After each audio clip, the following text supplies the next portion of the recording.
Hello and welcome to the final of a series of 5 webinars hosted by the Campaign to Transform Agricultural Innovation for People, Nature and Climate. My name is Donald Manius and I'm a development economist working for the UK's Foreign, Commonwealth and Development Office and also for the CGIAR. I will briefly introduce the campaign and this seminar series before passing to our chair today, Dr. Umelele, who will take us through today's programme. So, at the heart of the campaign is the simple fact that climate change, food and nature are tightly bound. The world's agricultural system must, between now and 2050, increase its production of nutritious, affordable food. If we're to end hunger and malnutrition, and if we're to meet the demands and aspirations of a population rising to 9 billion and beyond. The agricultural system must do this just as global heating is making it harder to grow food in many areas. And it must do this using less land and fewer inputs if we're to reverse deforestation, slow the collapse in biodiversity, and stabilize climate at well below 2 degrees. So agriculture must produce a lot more with a lot less if we're to meet our global goals. Innovation offers an incredibly powerful tool in addressing this very hard problem. Innovation through research, development, and scaling of new technologies, but also innovation in institutions, finance, policies, and processes. And it's for this reason that the central call of the campaign is that half of all public investment in agricultural research is focused on new solutions to meet the UN global goals. So, what have we, as the campaign, been up to? Well, for those of you joining us for the first time today, I'm very sorry to say that you've missed a really fantastic series of thought-provoking and, we hope, action-inspiring sessions. These have covered cutting-edge evidence on investing in agroecology, on the importance of biodiversity in our food systems, and on how we might best foster transformative innovation, and much more besides. But don't panic, these recordings are all available on the campaign website. But we started the series with a seminar presenting new work from Nirat Bhatnagar, estimating the current flows of public and private funds that are being spent on innovation in agriculture in the global south today. Nirat and his team also estimated the share of this spend, which is being focused on achieving outcomes specifically to improve the climate, the environment, and people's nutrition and inclusion. Worryingly, they found that the share of spend key to achieving the Sustainable Development Goals was extremely small, which is not good enough.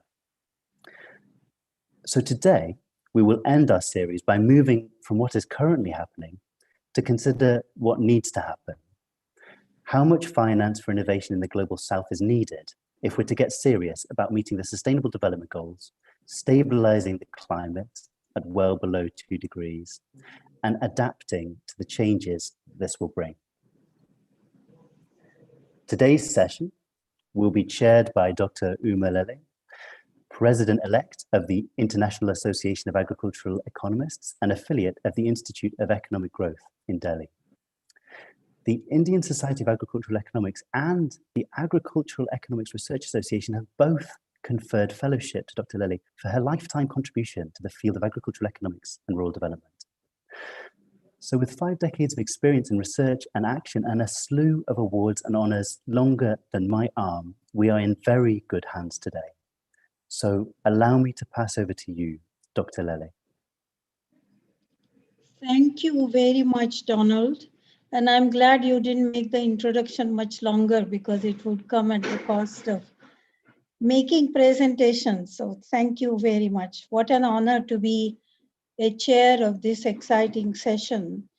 CoSAI, which stands for the Commission on Sustainable Agricultural Intensification, has been building evidence to support more and better investments in innovation in the global south. So in the first webinar, you heard that currently about 50 to 70 billion dollars are being invested in the global south in innovation in sustainable agriculture. Today's seminar, which is webinar number 5 and the last one, presents results of a study led by IFPRI with co-investment from CoSAI and FCDO that identifies the investment gaps that require closing if we are to meet the SDG targets and the Paris commitments. This approach to the study will consider various scenarios based on commitments made in the SDGs and Paris Climate Agreement. And the modeling will then compare business as usual, which is between 50 to 70 billion dollars of investment, to the required investments to meet these goals. So I have the great honor to present to you Dr. Mark Rosgrant from IFPRI, who has been the leader of this team. Dr. Rosgrant is a research fellow emeritus at IFPRI, who was the principal investigator for this study on the global investment gap in innovation for sustainable agricultural intensification.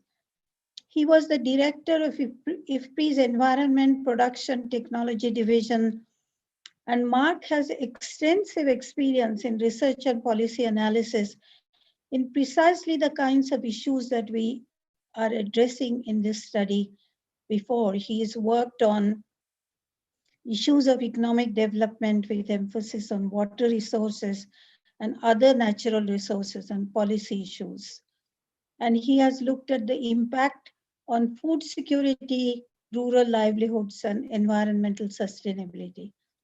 He is currently director of IFPRI's research on climate change, water resources and sustainable land management, genetic resources and biology, agriculture and energy. So you can see he has huge amount of insights into this exercise that we are about to embark on, and I look forward to his presentation. Thank you, Mark. Thank you very much, Uma. And I'm going to jump right in as soon as I get this screen up. Let's see.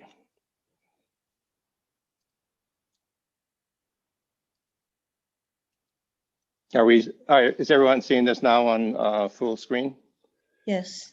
Okay, thank you very much. So as Uma mentioned, what we're doing in this analysis is to look at the amount of investment in sustainable agricultural intensification required to move toward closing important gaps in meeting specific SDGs and Paris Agreement climate pathways. Sorry. In particular, we are looking at how to ensure less than 5% of the world's population go hungry by 2030, and how to reduce and sequester emissions in agriculture and stop emissions from land use change for food production on trajectories consistent with stabilized global warming at less than the 2-degree centigrade target pathway above pre-industrial levels, as well as to support adaptation of the agricultural system to a changing climate. In addition, we look at investment in water resources aimed at conserving water use in agriculture and reducing pollution due to nitrogen and phosphorus loading in agriculture as well.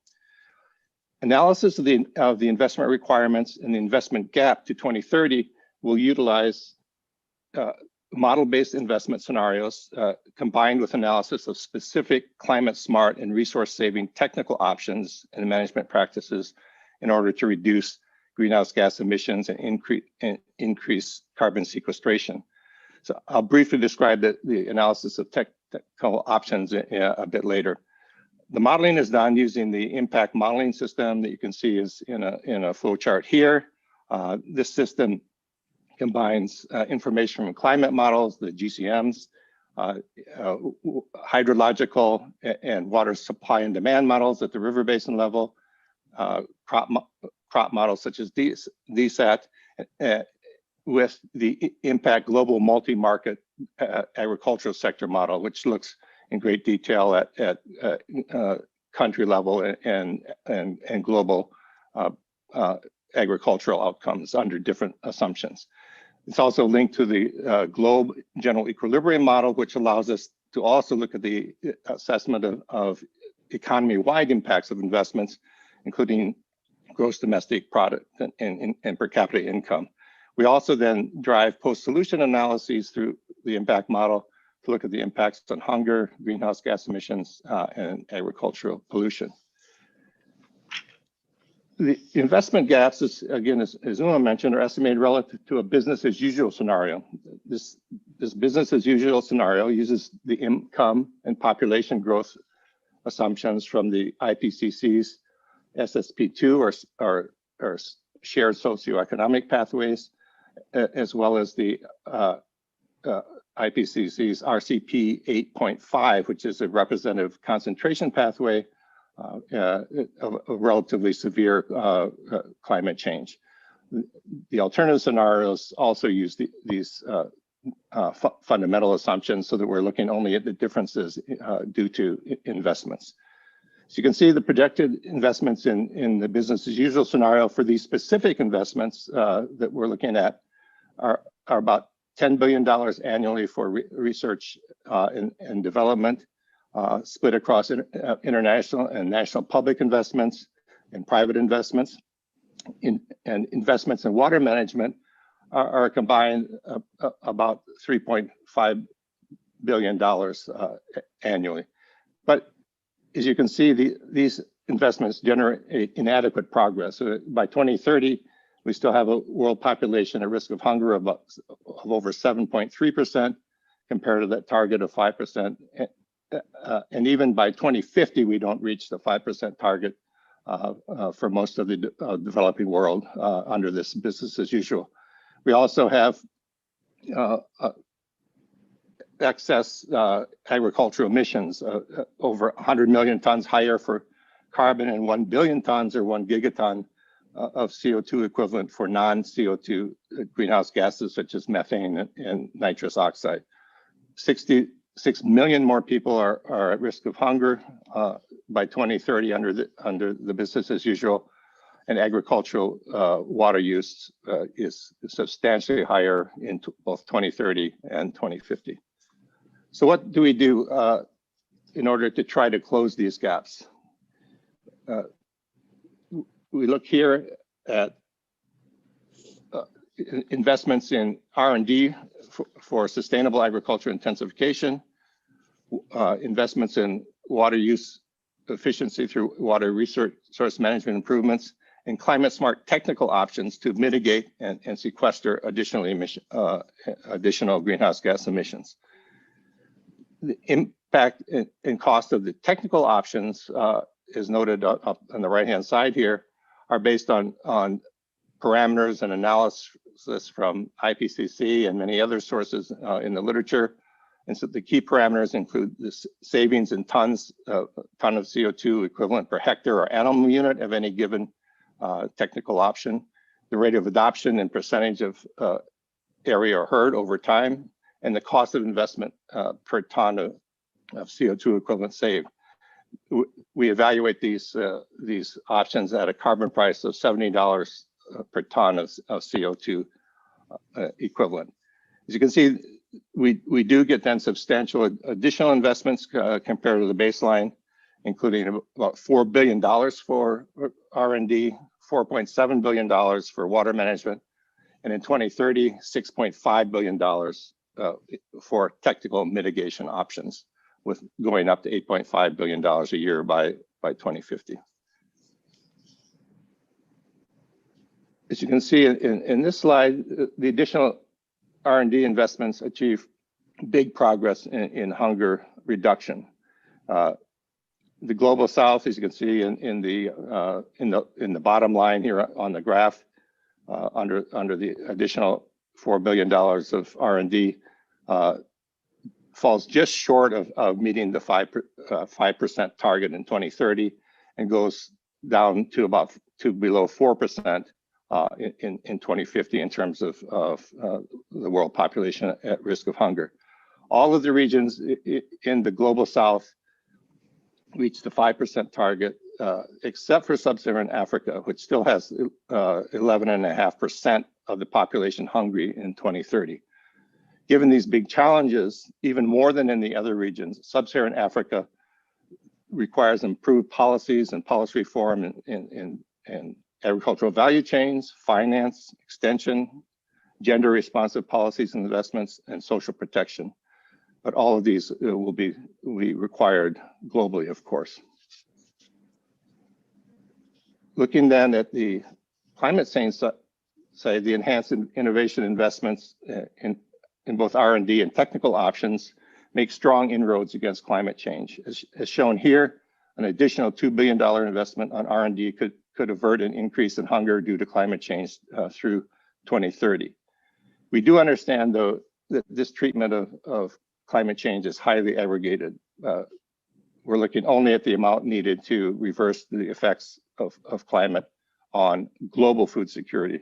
We do not address here the sectoral and household level investments in adaptation, resilience to variable weather and climate, and climate proofing investments that each country needs to pursue in order to adapt to climate change. The required investments for comprehensive adaptation to climate change are, of course, much higher than the investments shown here, simply to overcome the effects of climate change on global hunger. More significantly, on the right, the investments in R&D and in technical options for climate mitigation together achieve trajectories consistent with stabilizing climate below 2 degrees centigrade for both emissions of non-CO2 greenhouse gases and for carbon sequestration through 2030. As you can see, on the non-CO2 front, the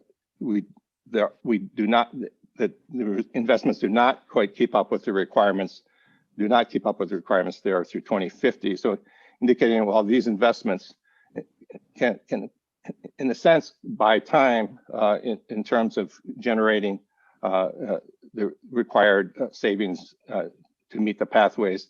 Obviously, other investments and policies need to be put in place as we move past 2030. Significant progress is also made in reducing agricultural water use. As you can see, the $4.7 billion annually delivers a 10% reduction in blue water use, which is water, groundwater and irrigation, other irrigation water, reducing water use even below 2010 levels. After 2030, we do see increases resuming because it becomes increasingly difficult to achieve water use efficiency as many river basins become highly efficient. So it's difficult to keep pushing that further. As we close the gap, there are also very substantial economic benefits, particularly for here looking at the innovation or R&D expenses. By 2030, per capita income are 2% higher than under the business as usual scenario, and by 2050, all the way to 6% higher due to these investments. Global food commodity prices declined by 16% relative to the 2030 business usual and 29% relative to the 2050 business as usual. GDP is boosted in the global south by $1.7 trillion in 2030 and $9 trillion in 2050. So summing up, the estimated gap that needs to be closed to nearly meet the hunger target and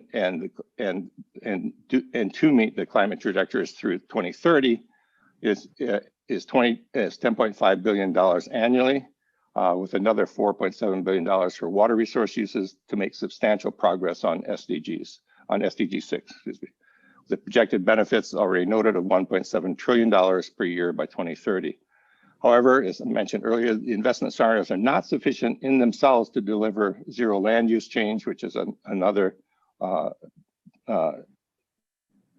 pathway towards meeting the 2 degrees target or pathway, and to significantly reduce carbon sequestration by 2050 will require additional investments in other aspects. Thank you very much.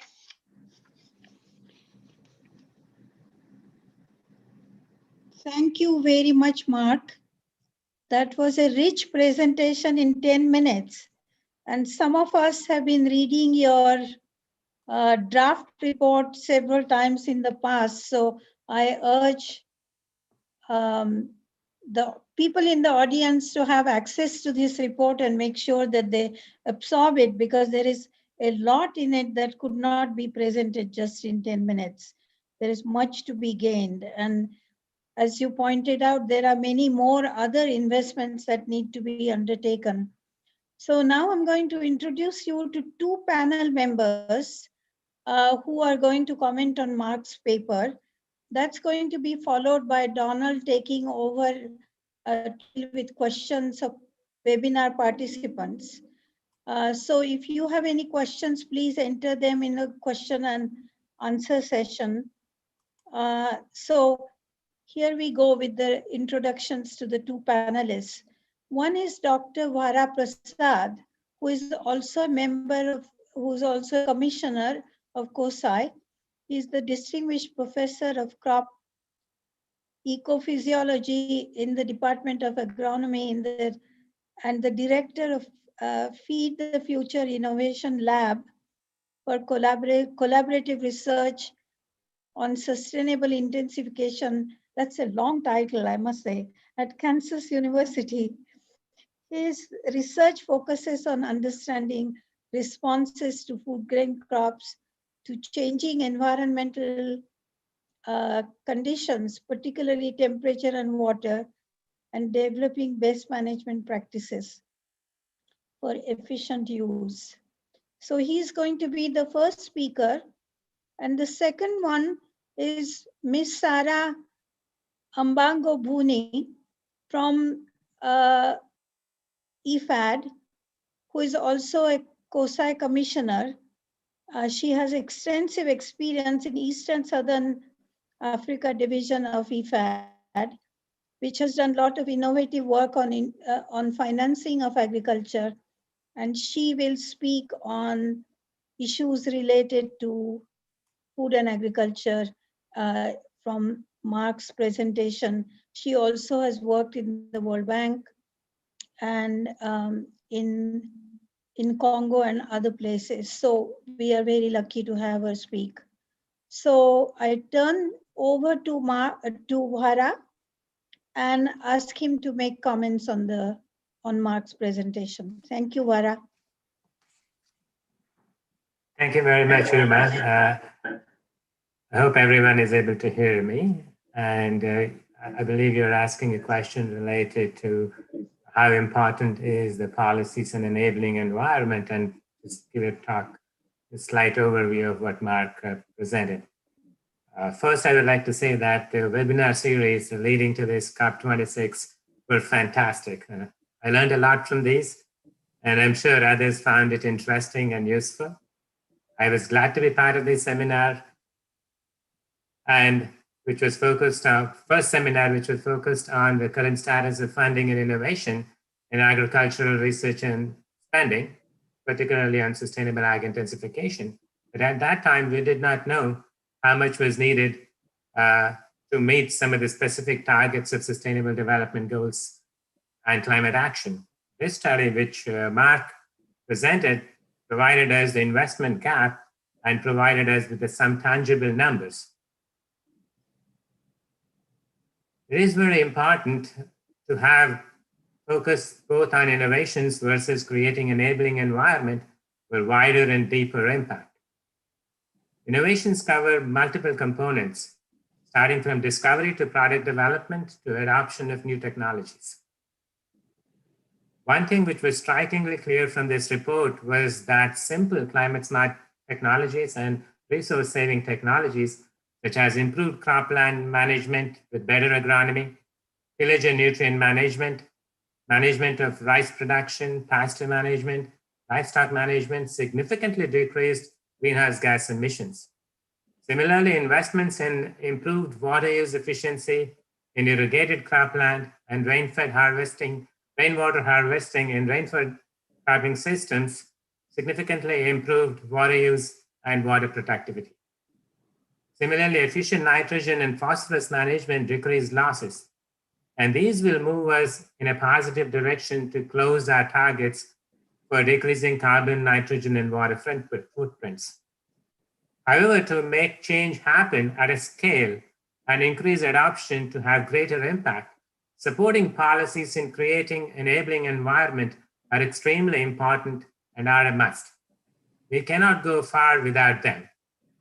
Some of the key enabling conditions required must include a well-established value chain from production to harvesting to storage and processing, properly founded input supply chain and output markets for our products, improved extension services linked to technical support, market research, and consumers, timely access to information through mobile phones and digital technologies for precision farming, access to credit and financial services through established organizations and new instruments, social protection and availability of insurance to minimize risk, establish payments for ecosystem services and clearly define water rights, incentives and subsidies for using new technologies, and making sure that our technologies are gender sensitive and equitable to all.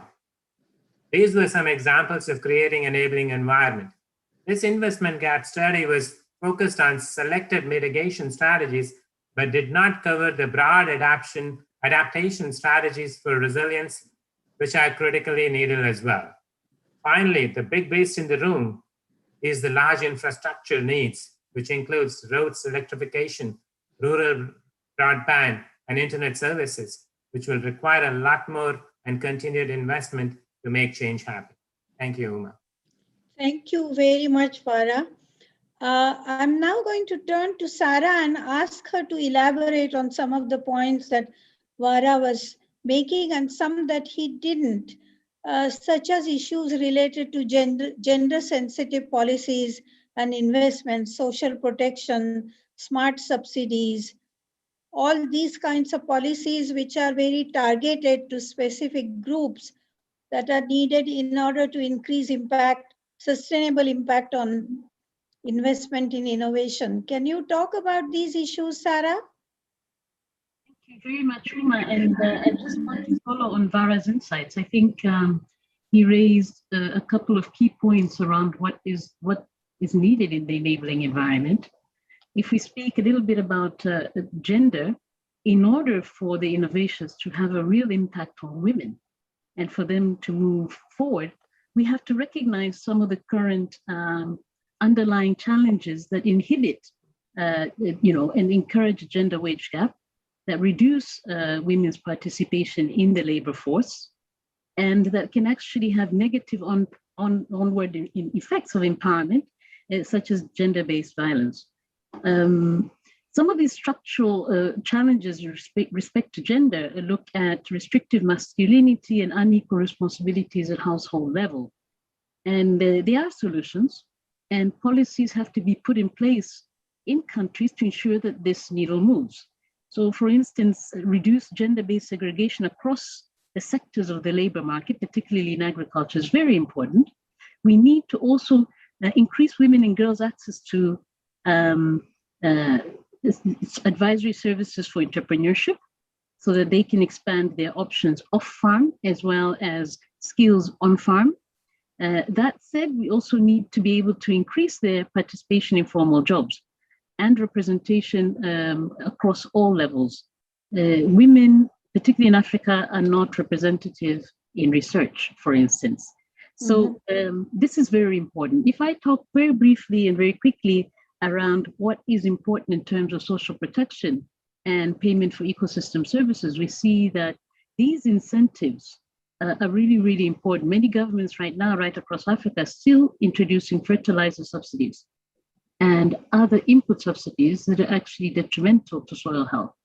And by incentivizing farmers to uptake in the provision of environmental services that include pollination, soil fertility management, wastewater management, and biodiversity conservation, they're encouraging and incentivizing smallholder farmers to keep that in place. And in a very targeted way, those who are most marginal can make incremental gains.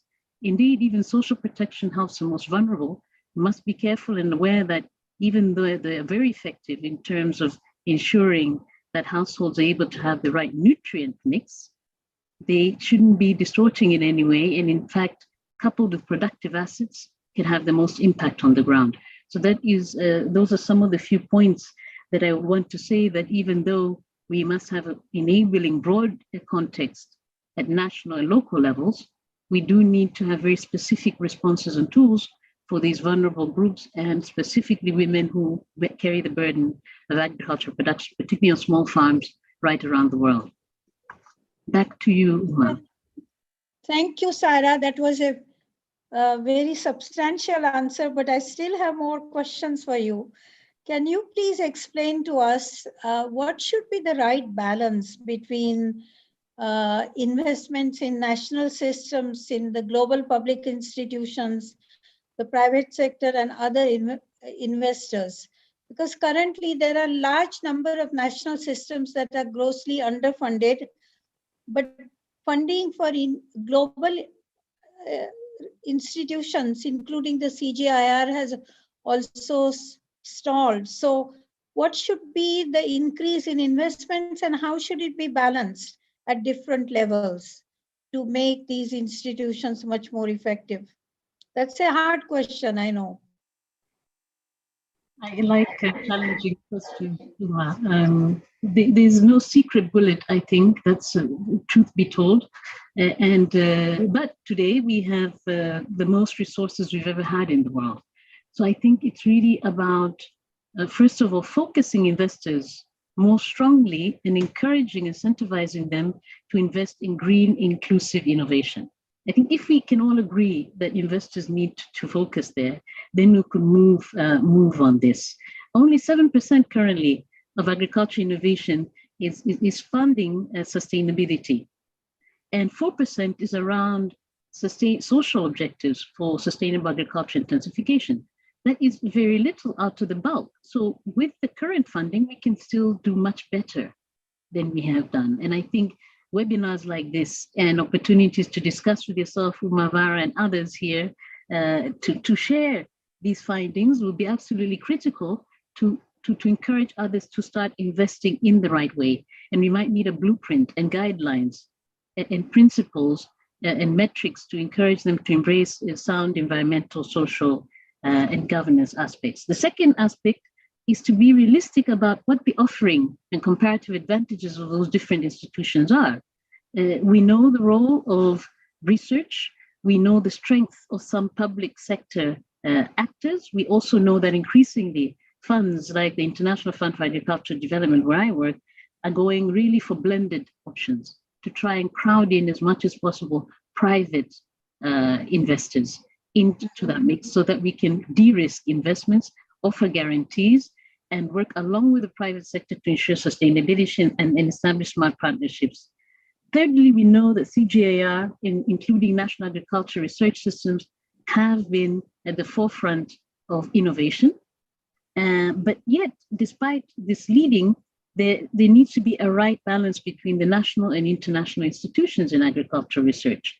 And one of the challenges has been that where the CGIAR is more agile and nimble, that the distance and the closeness with the national systems and the ability to take these innovations to scale and into the hands of those smallholder farmers we've been talking about is absolutely key. So I think it's really about looking at the best instruments, the financial instruments that are going to not only look at the innovation design bit, but also the dissemination, breaking those market failures, and getting the technologies where they are most needed.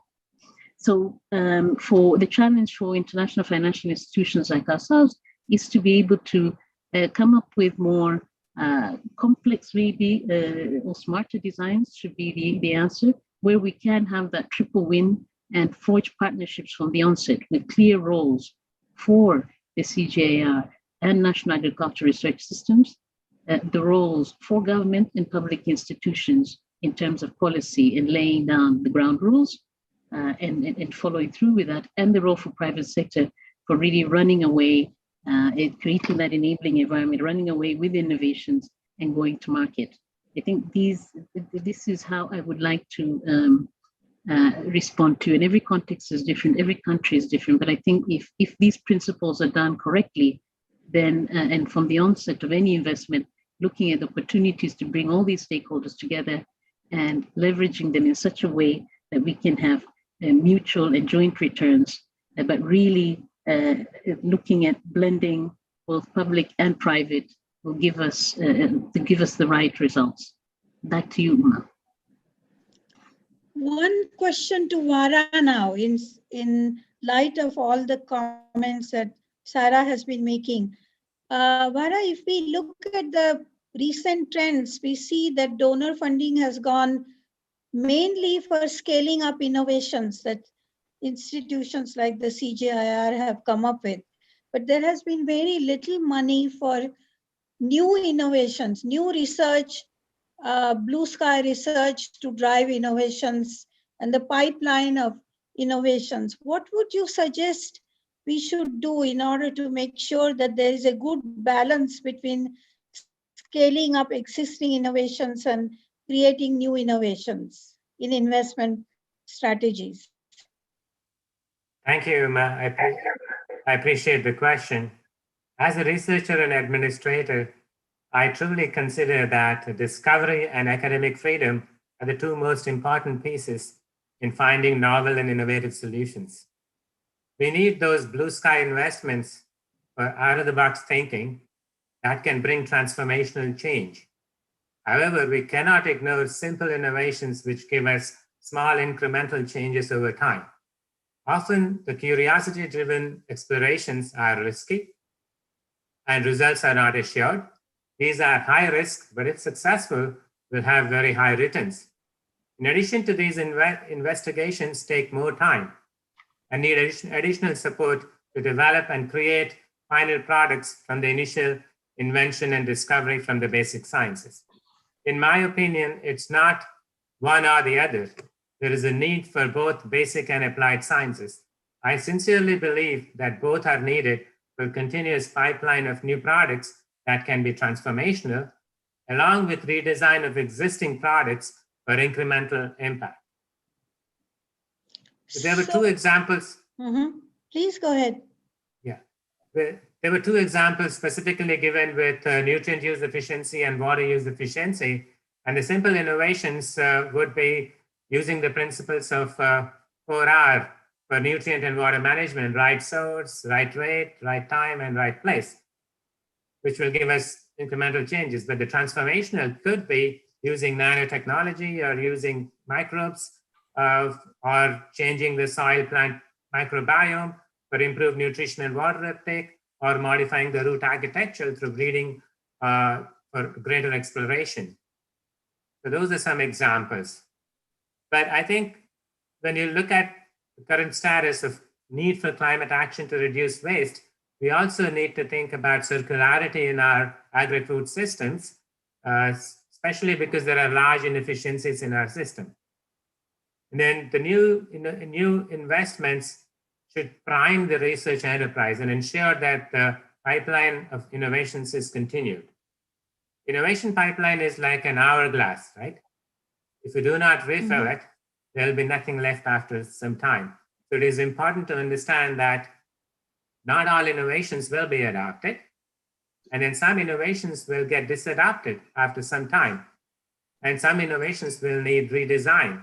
Therefore, we really need to be focusing on both the transformational changes of the blue sky research and also the small incremental changes which would be required. Thank you. Now a question to Sarah. IFPRI has been very innovative in applying new instruments like financial instruments, for instance, in its lending programs. What can we do to make sure that international organizations and national governments are translating these innovations into action fairly rapidly, doing monitoring and evaluation and learning something from which ones work and which ones don't work, to accelerate the process of application of innovations, new and old? What would you recommend they should do, both international organizations and governments? Thank you for that question. I think, firstly, we must admit that the channel and the challenge is very big. The public sector needs to, in my opinion, three broad areas, particularly after the impact of COVID-19 and the rising high public debt levels, and also the outlook for limited international aid for the scope for growth. So with this context, the governments really need to use the recovery process in a bold way by introducing bold reforms. And those bold reforms include more transparency and efficiency of public spending to encourage investments at the local levels, in the local context, but also at the national levels. Only with this will private capital flow and private sector activities thrive. So this is really a bold call for those types of reforms from the public sector.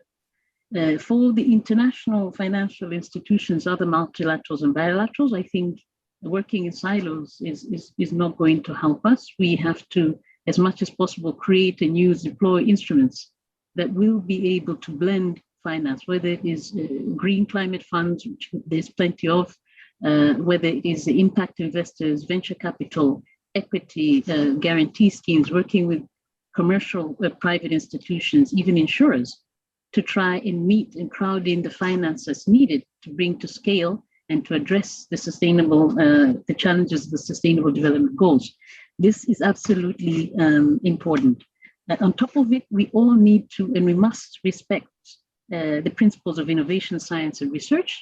So we should no longer invest and make investments which aren't informed by science and research. We must commit to that. And that means that our colleagues who are, and all of us who are engaged here, at producing the science and disseminating and sharing information at national level, this must be made available, and these operations must adhere to that, so that we can actually put to scale and address the gaps that are needed. So the quality of the investment is improved. And the third and final point, I know we are also wanting to go to Q&A, is that we have to improve efficiency in the delivery of investments. Too often there's cost overruns, there is just, procurement, there's other leadership questions and so on in getting efficiency in the system so that we can get the results that we need. And I think capacities here, building on not only national systems, but also national agriculture research systems to be performant will enable us to make a lot of progress. So I would like to, those are the three broad ones, but I could really talk a lot more about the policies that are needed to encourage innovation and investment, starting with national education systems and so on. Those are underpinning this, but I will pass back the floor to you, Uma, so we can have some interaction with our participants. Thank you. Thank you. One last question to Vara before we turn to questions and answers. Vara, is there a need for collectively agreed principles and matrices to guide investments and evaluate them and learn lessons, given the fact that we are really pleading for much larger investments? Yeah, on that note, I think we can turn to our participants for questions and answers. Thanks for the question, Uma. I'll be very brief. I think, in my opinion, there is clearly a need for having a clear set of principles and metrics, because we see more and more demand from our consumers for products which are labeled as sustainable, and donors willing to support the development of sustainable practices or products. We need to have a clear set of principles. These will allow both the private and public sector investors to ensure that their funds are appropriately used to support and track the sustainability goals and their outcomes. Similarly, policymakers and benchmarking organizations can ensure that the technologies are not only economically viable, but also environmentally sustainable, socially acceptable, equitable, just, and gender sensitive. We really do not need to reinvent the wheel in this area. There's already a large existing literature. All we need to do is systematically go through them and carefully pick the best of the best and make it better for our use.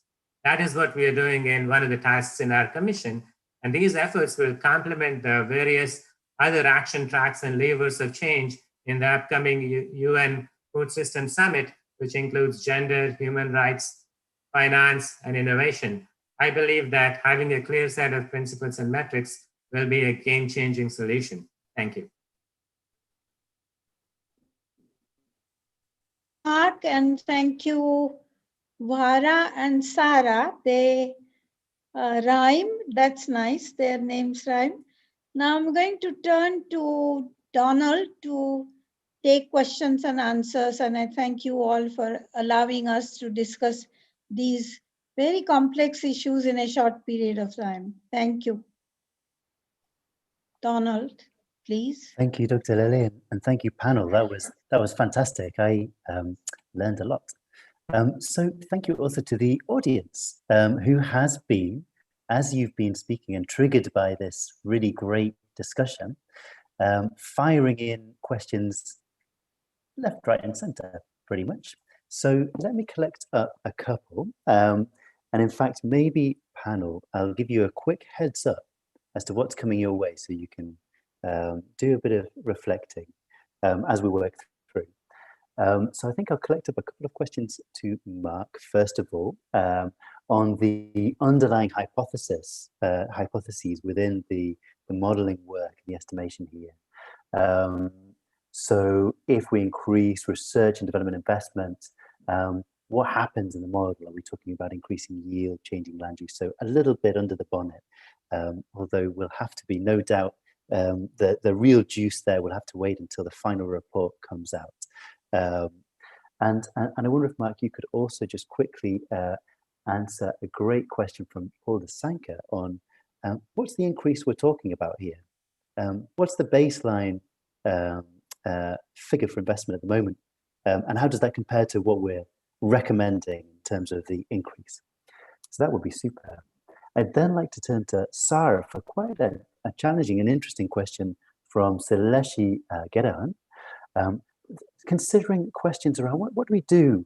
What's the role for innovation and innovation finance in the emergency response space?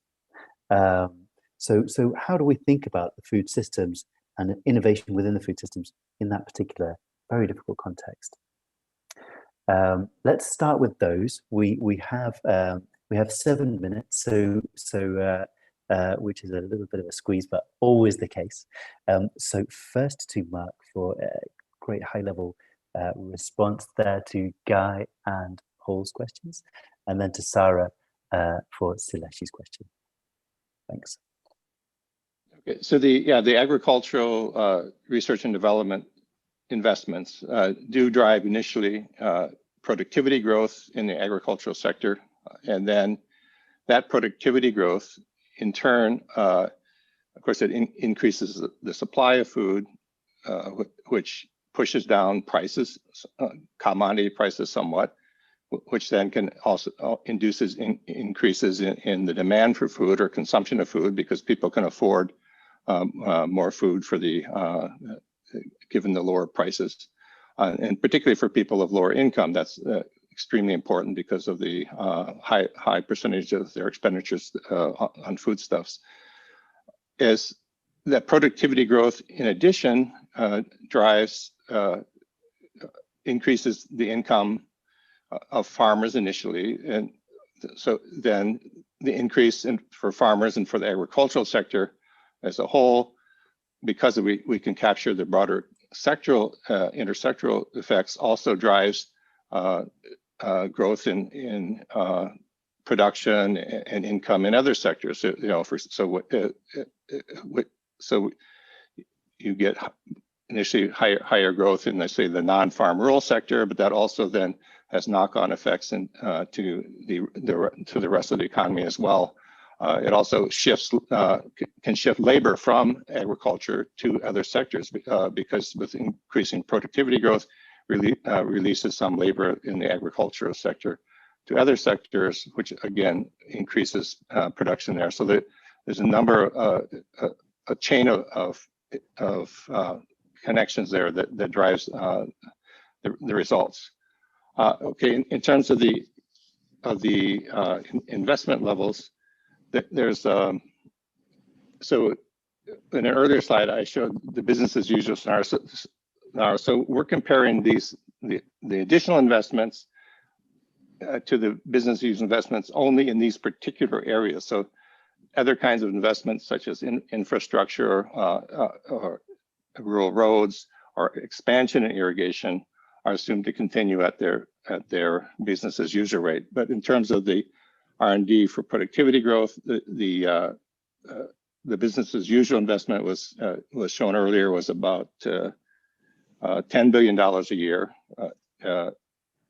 in the business as usual scenario. So the additional $4 billion in R&D is a 40% increase annually, whereas in water resource management, the 3.5 billion in the business as usual, we get almost a doubling of that with another $4.5 billion investment there. So those are the relative proportions there. Thank you, Mark, for particularly for being so succinct in summing up what I know is an incredibly complex and intricate set of calculations and modeling. So beautifully succinct. And for those that want to find out more, the final report will be heading out into the world very shortly. So that's something to look forward to. Let me pass now to Sarah for, I'm afraid, Sarah, we're going to have to be equally succinct here as we have 3 more minutes before passing to Rachel Lambert of the FCDO to sum up. So just a very small question. What do we do in fragile and conflict-affected areas? Thank you for that question. I understand innovation in financing for contexts which are particularly fragile and maybe emergency space. I think here there's a lot that can be done. Generally, in terms of disaster risk financing, there's quite a lot. And of course, public flows, your public flows with taxes in those environments where markets are not functioning is not a realistic way, but giving tools like that would support the uptake of insurance is very helpful. We now have movements in carbon markets. Some of these solutions are global.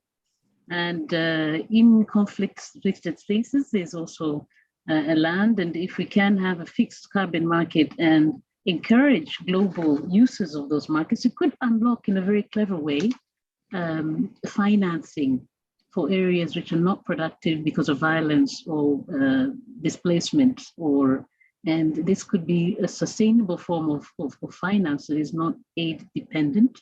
So we can look at that.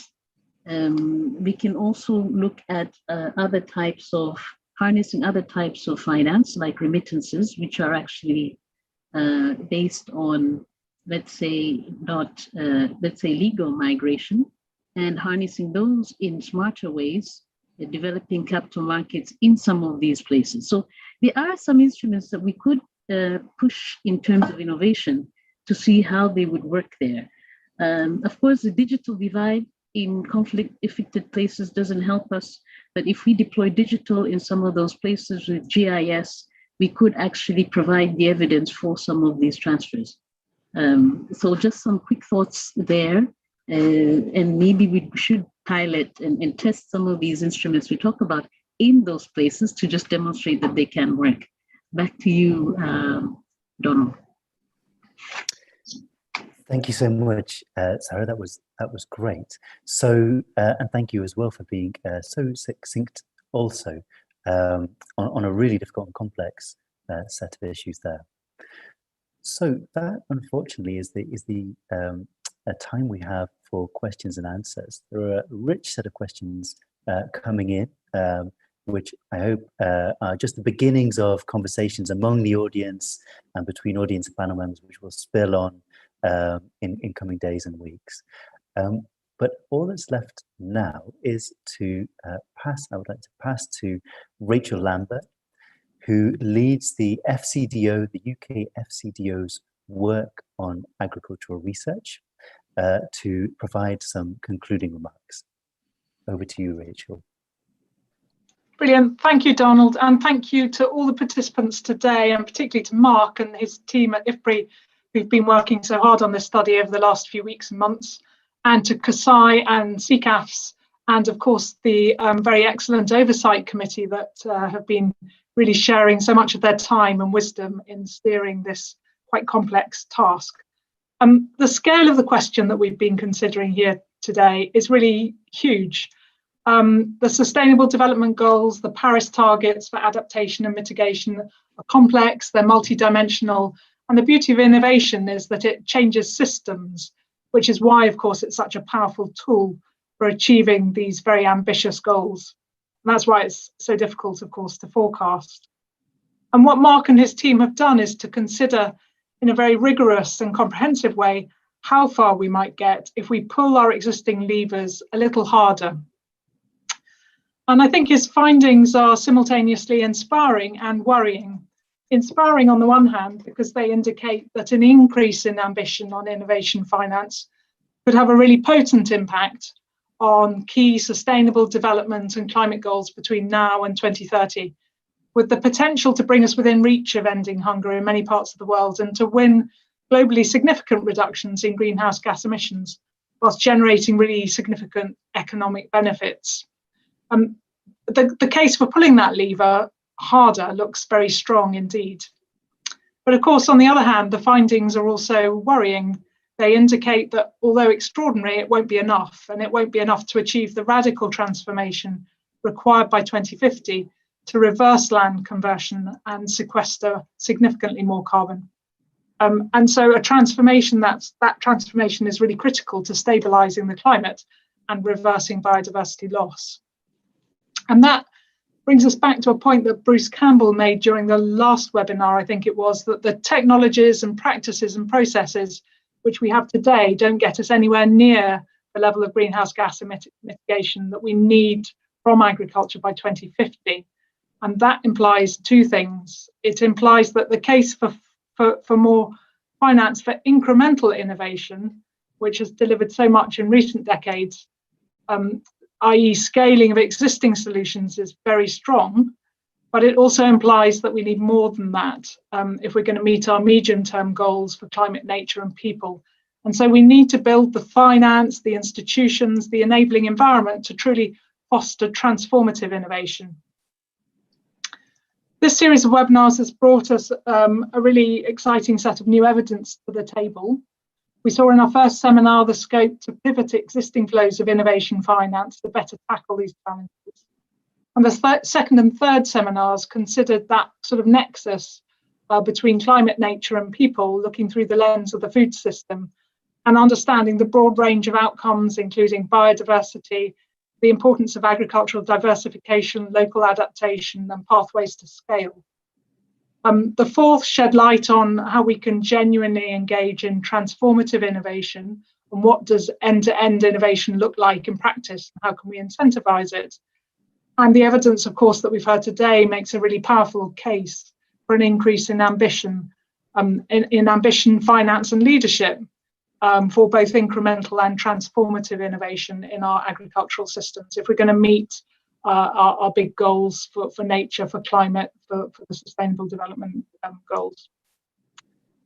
Today, sadly, brings this webinar series to a close, but not, of course, the wider work on transforming agriculture innovation as part of the COP.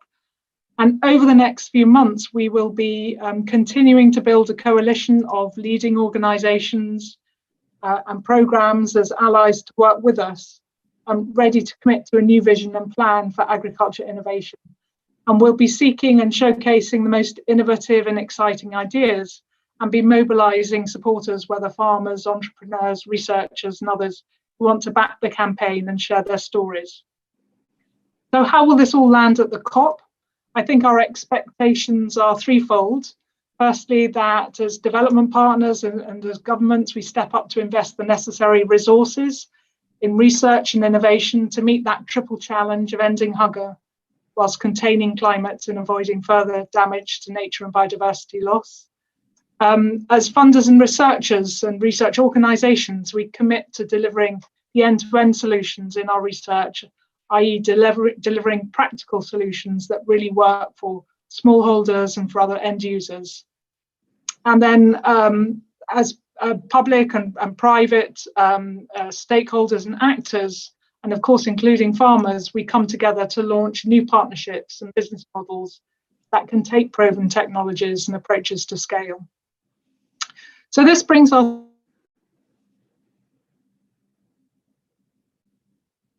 series to a close. I'd like to thank who's joined us, but also to thank the government of Italy for including this series as part of their All for Climate campaign, which is part of the pre-COP. And of course, for anyone who's missed them, each seminar is available to watch via the campaign website. Please continue to follow us, whether it's through email, social media, and of course through that website. And we will be in touch with you on next steps. Thank you very much.